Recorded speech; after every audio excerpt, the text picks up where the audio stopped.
Hello students, good morning all of you. हम लोग जो अपना 12th का जो टॉपिक है ऑक्सीजन कंटेनिंग जो भी फंक्शनल ग्रुप है उसके बारे में पढ़ रहे थे। उसके अंदर हम लोगों ने अल्कोहल के बारे में कंप्लीट स्टडी कर लिया और हम लोगों ने फिनोल स्टार्ट किया था और फिनोल के बारे में हम लोगों ने प्रिपरेशन मेथड कंप्लीट कर लिए हैं और प्रिपरेशन मेथड के बाद हम लोग उसकी केमिकल रिएक्शंस पे चले थे कि फिनोल किस किस टाइप की केमिकल रिएक्शन दिखाता है। तो फिनोल की जो केमिकल रिएक्शन 3 टाइप की बताई थी कि फिनोल 3 प्रकार की मुख्यतः केमिकल रिएक्शन जो है वो दिखाता है कि पहले उसकी फिनोलिक समूह के कारण, दूसरा उसकी बेंजीन वलय के कारण और तीसरा उसकी संघनन अभिक्रियाएं। तो हम लोगों ने फिनोलिक समूह के कारण जो जो अभिक्रियाएं होती हैं वो सारी पढ़ ली थी। OH समूह के कारण जो भी अभिक्रियाएं हो रही थी उसके अंदर उसकी अम्लीय प्रकृति, the most important topic of this chapter. तो ये आप लोग को अच्छे से पढ़ना है, एसिडिक नेचर उसका फिनोल का और उसका कंपैरिजन।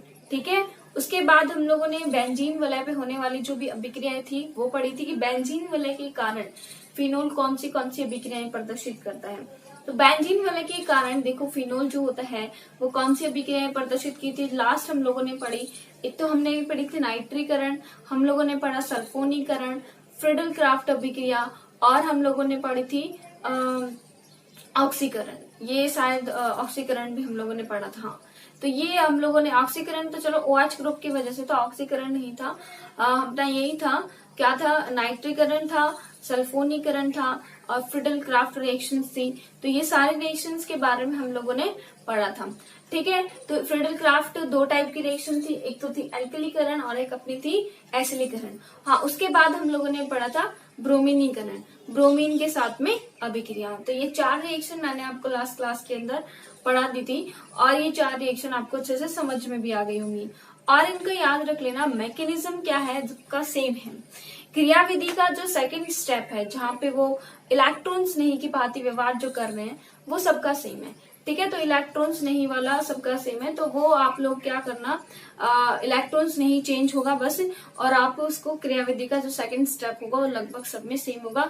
वही अनुनादी संरचनाएं बनेगी और वैसे ही उसका बॉन्ड्स का मूवमेंट आपको कराना है। ठीक है, अब हम लोग का आगे की रिएक्शन सम के बारे में हम लोग पढ़ते हैं कि बेंजीन समूह के कारण या बेंजीन वलय के कारण और कौन सी रिएक्शन संपन्न होती हैं। ठीक है, तो हम लोग जो नेक्स्ट अपनी रिएक्शन करते हैं वो अपनी है फ्रिस पुनर्विन्यास। ठीक है, अब वो हेडिंग डालने की जरूरत तो है नहीं, वो हम लोगों ने वही है कि बेंजीन समूह के कारण जो रिएक्शन है वही पढ़ रहे हैं। तो उससे नेक्स्ट जो अपनी रिएक्शन है वो है फ्रिस पुनर्विन्यास।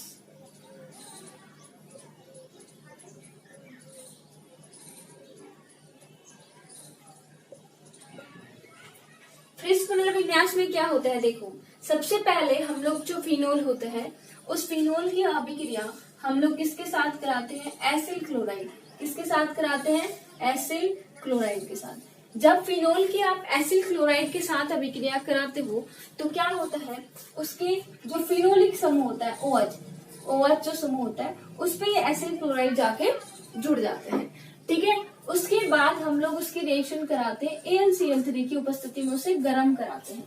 जब हम लोग AlCl3 की उपस्थिति में उसे गर्म कराते हैं तब क्या हो जाता है, इस एसिल समूह का जो स्थानांतरण है वो या तो उसकी ऑर्थो समूह पे हो जाता है या उसकी पैरा स्थिति पे हो जाता है और इसी को हम लोग क्या कहते हैं, फ्रिस पुनर्विन्यास। ये तो आपकी हो गई थ्योरी कि सबसे पहले हम फिनोल लेंगे, फिनोल के एसिल क्लोराइड के साथ अभिक्रिया करने पर जो आपका फिनोलिक समूह उसके साथ एसिल समूह जुड़ जाएगा और उसकी फिर AlCl3 की उपस्थिति में गर्म करने पर वो जो उस ग्रुप का प्रतिस्थापन है या तो ऑर्थो पोजीशन पे कर देता है या फिर वो पैरा पोजीशन पे कर देता है। तो रिएक्शन के बारे में देखते हैं रिएक्शन कैसे होती है। तो देखिए रिएक्शन है कि हमने स्टार्टिंग के अंदर क्या लिया, फिनोल। इस फिनोल की अभिक्रिया हमने कराई CH3COCl में। तो क्या होगा, मैंने क्या बताया, सबसे पहले उस ग्रुप के साथ जाके अटैक कर लेता है, यहाँ से HCl निकल जाएगा और जो आपका बेंजीन रिंग के ऊपर O जो ग्रुप है O के साथ में क्या जुड़ जाएगा, C++OCH3। भाई इसका Cl और इसका HCl निकल गया तो यहाँ से C++ और CH3 कहाँ जुड़ गया ये। ठीक है, अब क्या होगा, अब ये होगा कि यहाँ पे हमें क्या प्राप्त हुआ, क्या प्राप्त हुआ, देखिए ये क्या है, एस्टर है। क्या है, एस्टर है, ROC++OR। कौन सा एस्टर है ये, मैथिल फेनिल एस्टर। ठीक है, तो ये एस्टर हमें क्या होता है फर्स्ट स्टेप के अंदर प्राप्त होता है। अब सेकंड स्टेप में हम लोग क्या कराएंगे, सेकंड स्टेप में हम लोग इसको AlCl3 की उपस्थिति में और इसको हीट करेंगे, और नाइट्रोबेंजीन भी कई बार हम लोग यहाँ पे डाल देते हैं। तो AlCl3 की उपस्थिति में नाइट्रोबेंजीन की उपस्थिति में इसे हम लोगों ने क्या गर्म किया। मोस्टली आप नाइट्रोबेंजीन ना भी लिखो तो चलेगा, बट AlCl3 और हीट करना मत भूलना। जब आपने इसको हीट किया तो क्या हुआ, ये ग्रुप है ये इसकी या तो ऑर्थो पोजीशन पे क्या हो जाता है ट्रांसफर, या फिर इसकी पैरा पोजीशन पे। तो देखिए क्या होता है, या तो ये क्या हो जाएगा, ये ग्रुप यहाँ पे जुड़ जाएगा C डबल बॉन्ड और CH3, और यहाँ से जो H निकला वो इसके साथ जुड़ जाएगा। या फिर क्या हो सकता है, ये जो ग्रुप है ये आपका पैरा स्थिति पे C double bond O CH3, और यहाँ से जो हाइड्रोजन निकलेगा वो यहाँ पे जुड़ गया। ठीक है, तो इस प्रकार से क्या होगा, अपना ये फ्रिश पुनर्विन्यास कंप्लीट होता है। तो फ्रिश पुनर्विन्यास में आपको क्या देखना है कि जो भी आपका एसिल क्लोराइड जो होता है, एसिल क्लोराइड, उसके HCl से कराने पर आपको एस्टर प्राप्त होता है। उस एस्टर को गर्म करने पर AlCl3 की उपस्थिति में जो आपका एसिल समूह उसका प्रतिस्थापन या तो ऑर्थो स्थिति पे हो जाता है या पैरा स्थिति पे संपन्न हो जाता है। ठीक है, तो ये क्या कहलाता है आपका फ्रिश पुनर्विन्यास। ये इम्पोर्टेंट रिएक्शन है, बाय नेम है इसलिए पूछी जाती है, तो आप अच्छे से याद कर लेना। उसके बाद नेक्स्ट रिएक्शन आती है अपनी फॉर्मिलीकरण। फॉर्मिलीकरण करेंगे किसका, बेंजीन रिंग का। तो इसके अंदर आती है आपकी गाटरमान अभिक्रिया। बड़े नए नए नाम सुन रहे हो, बट तुम लोग का तो 12th है, तुम लोगों ने तो 11th में सुने ही सारे लोग, है ना। गाटरमान अभिक्रिया, तो गाटरमान अभिक्रिया क्या होती है वो हम लोग देखेंगे। गाटरमान अभिक्रिया क्या होती है कि जब हम लोग फिनोल की अभिक्रिया, देखो थ्योरी क्या है कि जो फिनोल होता है उस फिनोल की अभिक्रिया जब हाइड्रोजन क्लोराइड और जो आपका हाइड्रोजन साइनाइड इनकी उपस्थिति में, इनके साथ में, और जब आप इसकी उपस्थिति में रिएक्शन कराते हो फिनोल की अभिक्रिया हाइड्रोजन क्लोराइड या हाइड्रोजन साइनाइड की उपस्थिति में हाइड्रोजन साइनाइड के साथ कराने पर क्या होता है, आपका पैरा पे क्या जुड़ जाता है, CHO समूह जुड़ जाता है, और बीच में आपका एल्डिमीन मध्यवर्ती बनता है।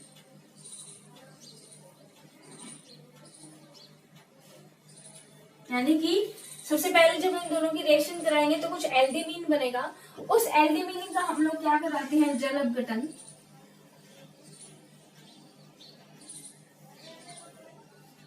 तो क्या होता है, पैरा पे हाइड्रोक्सी बेंजल्डिहाइड हमें प्राप्त होता है। क्योंकि देखिए जब क्या बोलते हैं बेंजीन रिंग पे CHO समूह जुड़ा होता है तो उसको बोलते हैं बेंजल्डिहाइड। तो पैरा पे हाइड्रोक्सी हो गया OH समूह, और ये क्या हो गया बेंजल्डिहाइड। तो क्या प्राप्त होगा, पैरा हाइड्रोक्सी बेंजल्डिहाइड।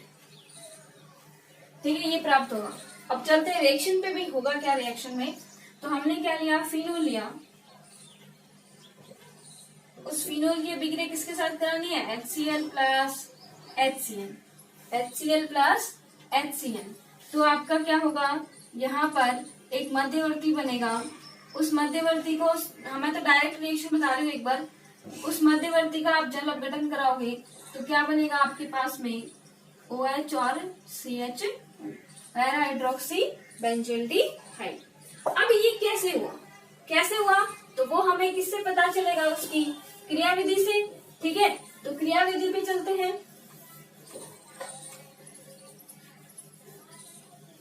हेडिंग भी मिलती है।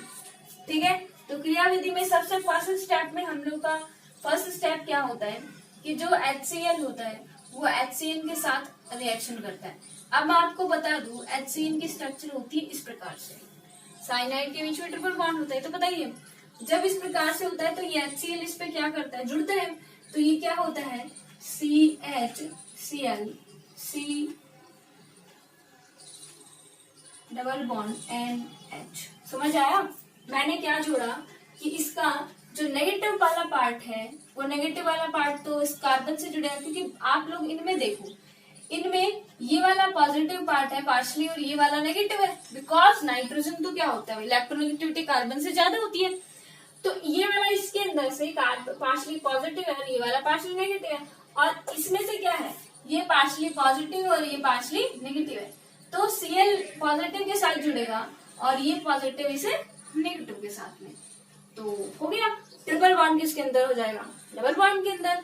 ठीक है, तो ये अपना क्या हो गया, CHCl डबल बॉन्ड NH। ये अपना फर्स्ट स्टेप के अंदर बना। सेकंड स्टेप में क्या होगा, हम लोग फिनोल लेंगे।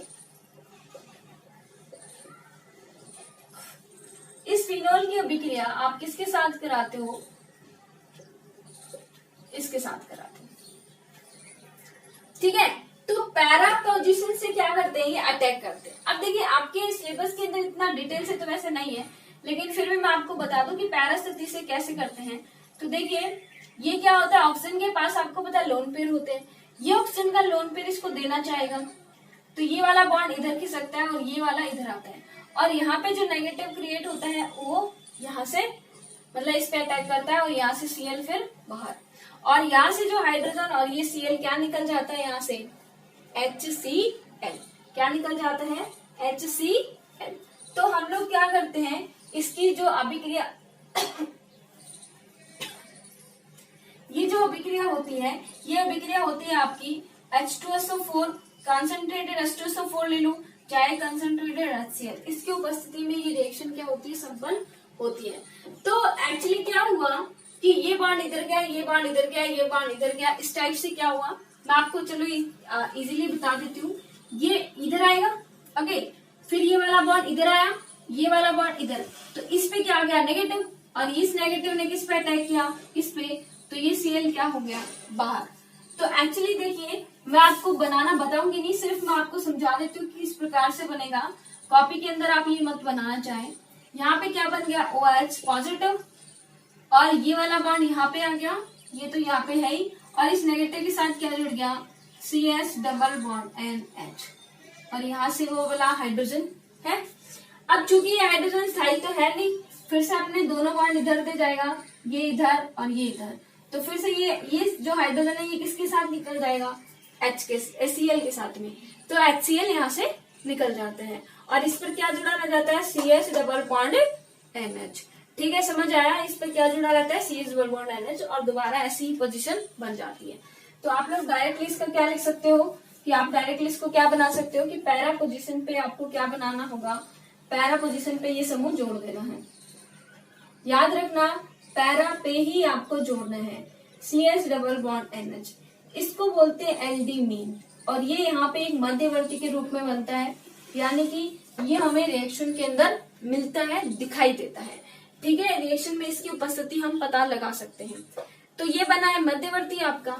फिर आप इसका क्या कराते हो, नेक्स्ट स्टेप के अंदर इसका क्या कराते हो, जल अपघटन। ठीक है, जल अपघटन के अंदर क्या होगा, इसका देखो जल अपघटन में वैसे तो HO और OH होता है ना, लेकिन यहाँ पे चूंकि CH डबल बॉन्ड NH है, तो डबल बॉन्ड के इधर की साइड O और इधर की साइड H2 इस प्रकार से जुड़ जाता है। तो देखिए डबल बॉन्ड, क्योंकि ऑक्सीजन डबल बॉन्ड से बाइंड हो सकता है, तो ऑक्सीजन तो यहाँ पे डबल बॉन्ड से जुड़ेगा, तो क्या बन जाएगा, CHO, और प्लस में क्या निकल जाएगा, NH3। ठीक है, तो क्या करना है आपको, रिएक्शन क्या होती है, फिनोल की अभिक्रिया, ये देखो ये ऐसे ही है, ये तो मैं ऐसे ही मिटा देती हूँ, ये थ्योरी के लिए बताया था।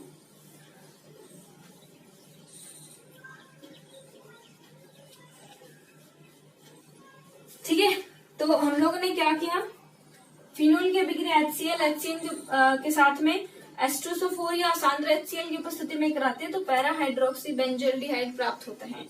अब ये होता कैसे, फर्स्ट स्टेप के अंदर HCl रिएक्शन करते हैं और ये वाला कंपाउंड हमें प्राप्त होता है। सेकेंड स्टेप में जो फिनोल होता है वो फिनोल इस पे अटैक करता है, और याद रखना ये इस टाइप से अटैक करता है कि पैरा पोजीशन पे जाके वो समूह जुड़ेगा। तो पैरा पोजीशन पे जाके ये जुड़ा, अब देखिए पैरा स्थिति पे जाके ये जुड़ा, तो इस प्रकार की जो स्ट्रक्चर हमें प्राप्त होती है उसको हम कहते हैं एलडी मीन। ये जब एलडी मीन बन जाता है तो इसको हम जल अपघटन करा देते हैं, और जल अपघटन के बाद हमें प्राप्त होता है पैरा हाइड्रोक्सी बेंजोल्डिहाइड। ओके, इतना क्लियर हुआ। तो ये अपना कंप्लीट कौन सी रिएक्शन, गाटरमान अभिक्रिया। इस गाटरमान अभिक्रिया को कंप्लीट करने के बाद हम लोग नेक्स्ट रिएक्शन पे चलते हैं। तो नेक्स्ट रिएक्शन अपनी आती है राइमर टीमान अभिक्रिया। नेक्स्ट रिएक्शन क्या है अपनी, राइमर टीमान अभिक्रिया। और ये रिएक्शन मैंने आपको पहले भी चैप्टर के अंदर जब हम लोग अल्कोहल पढ़ रहे थे, इससे पहले मैंने आपको समझा रखी है। ठीक है, राइमर टीमान जो अभिक्रिया होती है वो कैसे होती है देखिए, और इसकी राइमर टीमान अभिक्रिया की पूरी मैकेनिज्म भी हम लोगों ने कर रखी है।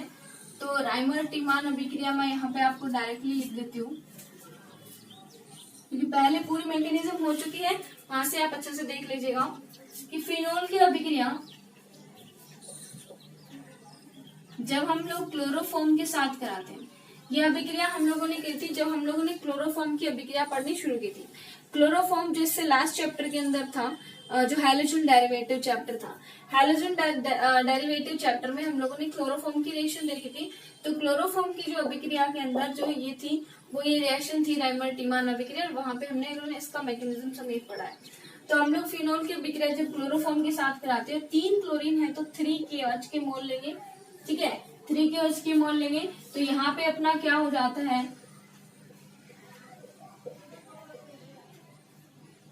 या तो ये प्राप्त होता है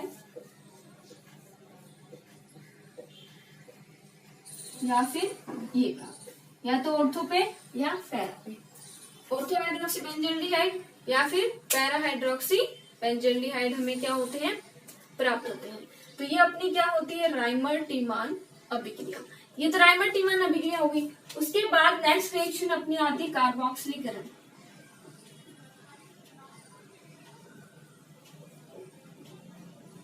कार्बोक्सिलीकरण भी हम लोग किसके थ्रू कराते हैं, राइमर टीमान के थ्रू ही।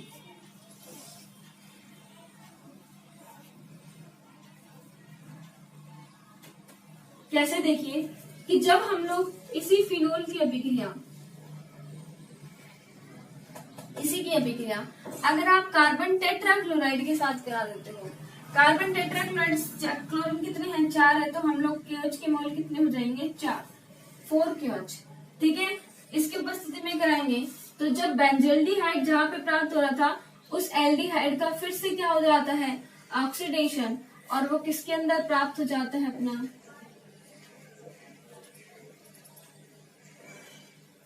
किसके अंदर चेंज होता है, COOH में। तो ये अपनी कौन सी रिएक्शन कंप्लीट हुई, राइमर टीमान अभिक्रिया। देखिए राइमर टीमान अभिक्रिया मैं आपको बता रही हूँ, हैलोजन डेरिवेटिव जो चैप्टर था उसके अंदर मैंने विद मैकेनिज्म्स को बता रखा है कि सबसे पहले क्या होता है, ये जो KOH होता है और इनकी रिएक्शन होती है, फिर डाइक्लोरोकार्बिन बनती है, फिर वो जाके इस पे क्या करते हैं, ये बेंजीन रिंग इस पे जाके क्या करेगी, अटैक करेगी, और इस प्रकार से अपने कंपाउंड हमें प्राप्त होंगे, या तो ऑर्थो या पैरा, और ऑर्थो मिलेगा। कार्बोक्सिलीकरण यानी कि COH जुड़ना, तो COH कैसे जोड़ सकते हैं, वो भी राइमर टीमान से ही जोड़ सकते हैं। राइमर टीमान के अगर इसमें क्या करते हैं हम लोग, अगर फिनोल की अभिक्रिया CCl4 के प्रेजेंस में CH4 KOH ले लेते हो तो ये बन जाता है, कार्बोक्सिलीकरण हो जाता है। अब आप सोच रहे होंगे कि अगर एग्जाम में आ जाए राइमर टीमान अभिक्रिया तो हम लोग कौन सी अभिक्रिया करें, तो आप क्या करना, मैंने आपको मैकेनिज्म करा रखी है इस वाली रिएक्शन की। ठीक है, तो आप लोग क्या करना, इस वाले रिएक्शन को करके आ जाना। और मैं ये नहीं कह रही कि ये वाली गलत हो जाएगी, इसको भी आप कर सकते हो, बट उसके अंदर क्या हो जाएगा, एक स्टेप और ऐड हो जाएगा, जहां पे मैंने मैकेनिज्म करा रखी है वहां पे, इसलिए ये मैंने करा रखी है आपको। कंप्लीट इसकी मैकेनिज्म है आपके पास में हैलोजन डेरिवेटिव चैप्टर में, तो इसलिए इसको वहां से आप लोग अच्छे से कर लेना। ठीक है ना, और ये अपने अच्छे से हो भी जाएगी। ओके, तो ये क्या करना, विद मैकेनिज्म आपको करा रखा है, इसलिए मैं चाहती हूँ कि यही रिएक्शन आप लोग राइमर टीमान अभिक्रिया जब आ जाए तो करना। राइमर टीमान और गाटरमान दोनों रिएक्शन में कंफ्यूजन होता है, क्योंकि राइमर टीमान का जो प्रोडक्ट है वो भी वही है, और जो आपका गाटरमान अभिक्रिया है उसका भी प्रोडक्ट वही है। प्रोडक्ट अभी मैंने यही तो बनाया था, लेकिन याद रखना गाटरमान अभिक्रिया में सिर्फ एक प्रोडक्ट हमें प्राप्त होता है, ओनली एंड ओनली पैरा पे। पैरा पोजीशन पे क्या होगा, OH होगा आपका, और पैरा हाइड्रोक्सी बेंजल्डिहाइड। जबकि राइमर टीमान जो अभिक्रिया होती है उसमें आपके दोनों टाइप के प्रोडक्ट प्राप्त होंगे, एक मेजर और एक माइनर हो सकता है, लेकिन प्राप्त दोनों होंगे। जबकि जो आपका उसके अंदर होता है गाटरमान में, वो ये प्रोडक्ट ही मेजोरिटी में बनता है। ठीक है, तो ये रिएक्शन हुई अपनी ये रिएक्शन कंप्लीट हुई। अब देखिए इसमें एक चीज और आपको बता दूं कि जो गार्टर मान अभिक्रिया पड़ी थी उसमें मैंने ये बताया कि पैरा वाला प्रोडक्ट यहाँ पे हमें मेजोरिटी में मिलेगा, तो उस रिएक्शन के अंदर प्रोडक्ट आप ये बना दोगे। और जो अपना राइमर-टीमान अभिक्रिया है उसके अंदर हमारा मेजर प्रोडक्ट ये होता है, तो हम इसे नहीं बनाएंगे, सिर्फ इसे आपको मेजोरिटी देनी है। ये मेजर प्रोडक्ट मिलता है वो बहुत ही माइनर मिलता है, तो आप जैसे रिएक्शन लिखते हो तो उसके अंदर यही लिख देना, उससे हम लोग क्या कर देते हैं, हटा देते हैं। और इसी टाइप से अगर इसके अंदर करेंगे तो इसके अंदर भी क्या हो जाएगा, ये वाला प्रोडक्ट मेजर हो जाएगा और ये वाला प्रोडक्ट हमारा माइनर हो जाएगा। बहुत ही कम परसेंटेज के अंदर हमें क्या होगा, प्राप्त होगा। ठीक है, यहाँ पे 3KOH लिया तो यहाँ पे 3 KCl और 3H2O निकल जाता है, और यहाँ पे 4 KCl और 4 H2O साइड प्रोडक्ट निकलते हैं। ठीक है, तो ये रिएक्शन अपनी क्या हुई, राइमर-टीमान अभिक्रिया संपन्न हो गई। ठीक है, राइमर-टीमान और गार्टर-मान में ज्यादा कंफ्यूजन नहीं होना, थोड़ा सा बस अच्छे से देख लेना। उसके बाद हम लोग नेक्स्ट रिएक्शन पे चलते हैं। फिनोल की नेक्स्ट रिएक्शन वो है कोल्बे-शिम्ट अभिक्रिया। कौन सी होती है, कोल्बे-शिम्ट अभिक्रिया।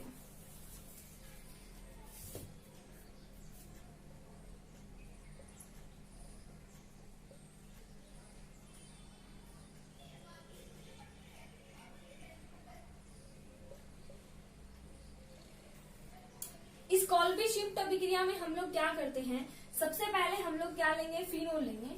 चलो मैं रिएक्शन ही बता देती हूँ, थ्योरी इसके साथ साथ में मैं आपको बता दूंगी, वैसे नोट्स में मिल जाएगी कि फिनोल की अभिक्रिया हम लोग किसके साथ कराते हैं, NaOH के साथ कराते हैं। और NaOH क्या होता है आपका, NaOH सोडियम हाइड्रोक्साइड।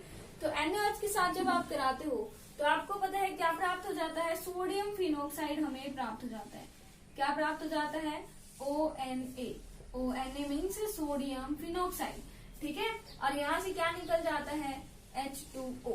जब आप इसकी सोडियम NaOH के साथ कराते हो तो आपका सोडियम फिनोक्साइड प्राप्त होता है, यहाँ से H2 निकल जाता है और ये हमें प्राप्त हो जाता है। उसके बाद हम लोग इसकी रिएक्शन कराते हैं CO2 के साथ। इसके साथ कराते हैं, CO2 के साथ में कराते हैं। तो क्या प्राप्त होता है हमें, सोडियम सैलिसिलेट। सोडियम सैलिसिलेट हमें क्या होता है, प्राप्त होता है। अब सोडियम सैलिसिलेट कैसे प्राप्त होगा, देखिए यहाँ पे तो क्या हो जाता है, ये OH बन जाता है और यहाँ पे COONA।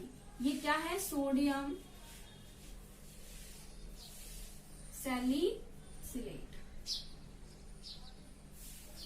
सैलिसिलेट, इसको सोडियम सैलिसिलेट क्यों, सैलिसिलिक एसिड पता था, सैलिसिलिक एसिड में क्या होता है, यहाँ पे COH और यहाँ पे OH, और ये सोडियम लग गया तो सोडियम सिलोसिलिसेट बोल दिया। होगा क्या है, देखो कि जब हमने CO2 के साथ रिएक्शन कराई तो ये CO2 इस टाइप से होगी, C ऐसे ही।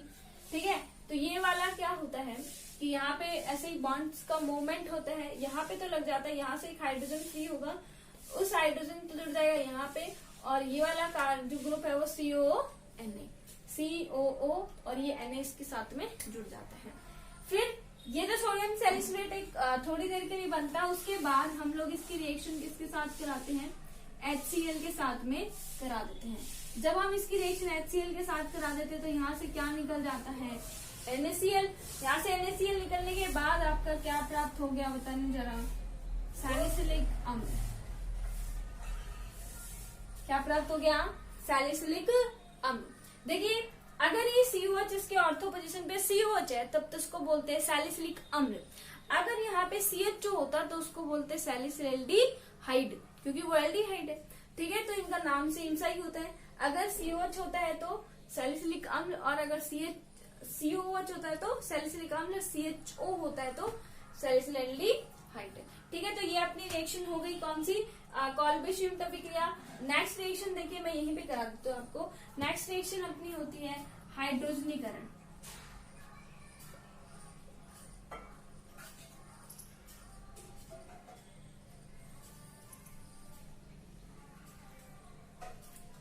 फिनोल की जब अभिक्रिया आप लोग क्या कराते हो,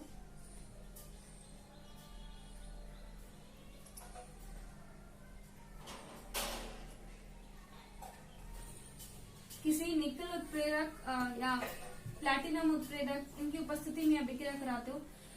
इनका काम क्या होता है, हाइड्रोजनीकरण करना। तो जितने भी डबल बॉन्ड होते हैं उनको किस में बदल देते हैं, सिंगल बॉन्ड में। हाइड्रोजनीकरण देखो OH का नहीं करेंगे, ये स्पेसिफिक एल्कीन के लिए होते हैं। ये जो होता है ना निकल प्लैटिनम, ये स्पेसिफिक एल्कीन के लिए होते हैं। ये क्या करते हैं, डबल बॉन्ड को किस में बदलते हैं, सिंगल बॉन्ड को। तो जितने भी यहाँ पे डबल बॉन्ड उपस्थित हैं वो सारे सिंगल बॉन्ड में चेंज हो जाएंगे और अपना क्या बन जाएगा, OH रह जाएगा। ठीक है, तो ये प्राप्त हो गया अपना साइक्लो, साइक्लिक रिंग है। कितने कार्बन है, 1 2 3 4 5 6, तो हेक्सेन, और यहाँ पे क्या हो जाएगा, नोड, साइक्लोहेक्सेनोन। क्योंकि हेक्सेन तो ये हो गया और ओल इसका अल्कोहल का लगेगा, तो क्या प्राप्त हो गया हमें, साइक्लोहेक्सेनोन। तो ये रिएक्शन भी किसकी वजह से हुई है, रिंग की वजह से ही हुई है। तो अब तक जितने भी रिएक्शन हम लोगों ने पढ़ी, नाइट्रीकरण, सल्फोनीकरण, फ्रिडल-क्राफ्ट, एल्कलीकरण, आसिलीकरण, ब्रोमीनीकरण, और आज हम लोगों ने पढ़ी उसके बाद फ्रिस पुनर्विन्यास, गाटरमान अभिक्रिया, राइमर-टीमान अभिक्रिया, और इसके बाद कॉल्बी-शिम्ट अभिक्रिया और हाइड्रोजनीकरण। ये सारी रिएक्शन किसके अंदर आती है, ये सारी रिएक्शन आपकी आती है किसके अंदर, जो आपका क्या होता है, बेंजीन विलय के कारण जो अभिक्रिया है। उसके बाद हम लोग नेक्स्ट शुरू करते हैं अपना संघनन अभिक्रियाएं। संघनन अभिक्रिया के अंदर क्या होगा कि जो ये फिनोल होता है ये संघनित हो जाता है, किसी के साथ क्या हो जाता है, पूरा का पूरा जुड़ जाता है। ठीक है, तो इसकी नेक्स्ट रिएक्शन आती है क्या, संघनन अभिक्रियाएं। तो संघनन अभिक्रिया के अंदर देखिए, संघनन अभिक्रिया आपके इम्पोर्टेंटली आपको पढ़ना है। तो फर्स्ट इसकी हम लोग चलो हेडिंग डाल लेते हैं, संघनन अभिक्रिया, जो हमने तीसरी टाइप की रिएक्शन है।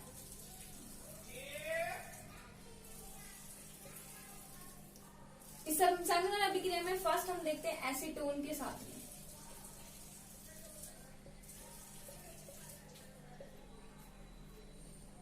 तो एसीटोन आपका क्या होता है, CH3 C double bond O CH3, यही होता है acetone. CH3 C double bond O CH3, यही तो होता है। इसकी रिएक्शन आप क्या कराते हो, फिनोल के साथ में कराते हो। तो फिनोल के साथ में इस टाइप से हम लोग कराते हैं।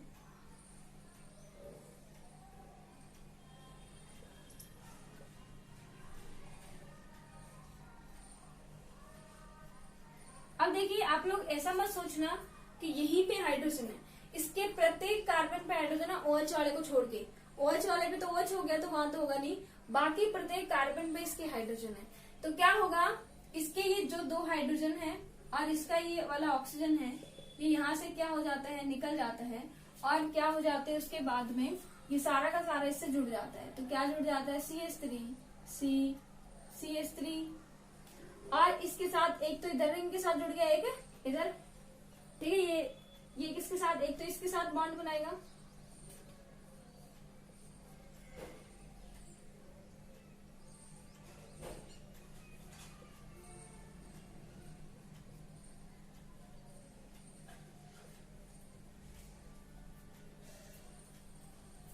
तो इस प्रकार से अपना क्या हो जाएगा, प्राप्त हो जाएगा।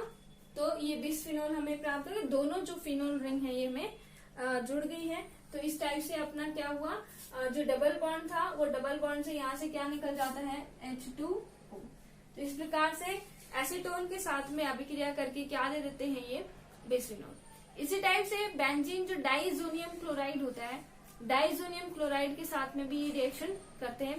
डाइजोनियम क्लोराइड क्या होता है अपना, देखो डाइजोनियम क्लोराइड की स्ट्रक्चर आपको पता हो तो डाइजोनियम क्लोराइड दूसरी जो रिएक्शन है इसकी वो है बेंजीन डाइएजोनियम लवण से। देखिए बेंजीन डाइएजोनियम लवण क्या होता है,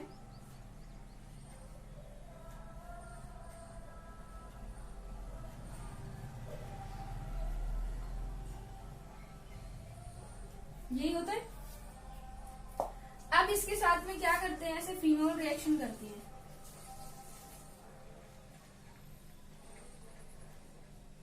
ये फिनोल है आपकी, तो क्या होता है, देखो फिनोल इससे कैसे रिएक्शन करती है, इसका Cl और इसका क्या हो जाता है H, यहाँ से क्या निकल जाता है HCl निकल जाता है, और HCl निकलने के बाद ये जो वो पूरा का पूरा कंपाउंड है, ये पूरा का पूरा कंपाउंड इस प्रकार से जुड़ जाता है, N डबल बॉन्ड N, और ये इसके साथ बॉन्ड बन गया।